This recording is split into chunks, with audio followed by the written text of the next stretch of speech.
पार्थ पवार जमीन व्यवहार प्रकरण जे आहे ते रद्द झाल्याचं अजित पवारांनी सांगितलेलं आहे। त्यावरती मुख्यमंत्री देखील बोलले आहेत। त्या संदर्भातल्या टॉप 9 बातम्या पाहूयात। पार्थ पवार जमीन घोटाळा प्रकरणातला व्यवहार रद्द, अधिकाऱ्यांनी कोणत्याही दबावाखाली काम करू नये। कोरेगाव पार्कमधील जमीन व्यवहारावरून अजित पवारांच्या सूचना। नियमाच्या बाहेर जाऊन काम केलेलं मला चालणार नाही। जमीन व्यवहाराबाबत काहीही माहिती नव्हती, चौकशी करून कारवाई करा। मुख्यमंत्र्यांशी बोललो, अजित पवारांकडून भूमिका स्पष्ट। एफआयआर न कळणारी लोक पार्थ पवारांवर आरोप करतायत। जबाबदार सर्वांवर गुन्हा दाखल केलाय। समितीच्या अहवालात जे दोषी येतील त्यांच्यावर कारवाई करू। मुख्यमंत्री फडणवीसांची भूमिका।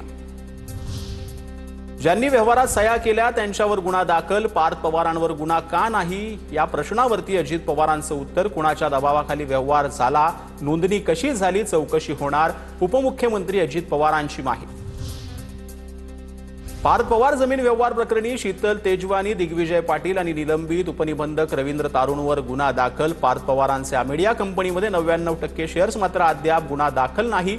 तर जमीन व्यवहार चौकशीसाठी शासनाची समिती गठीत, अप्पर मुख्य सचिवांसोबत आणखी 5 जण समितीत।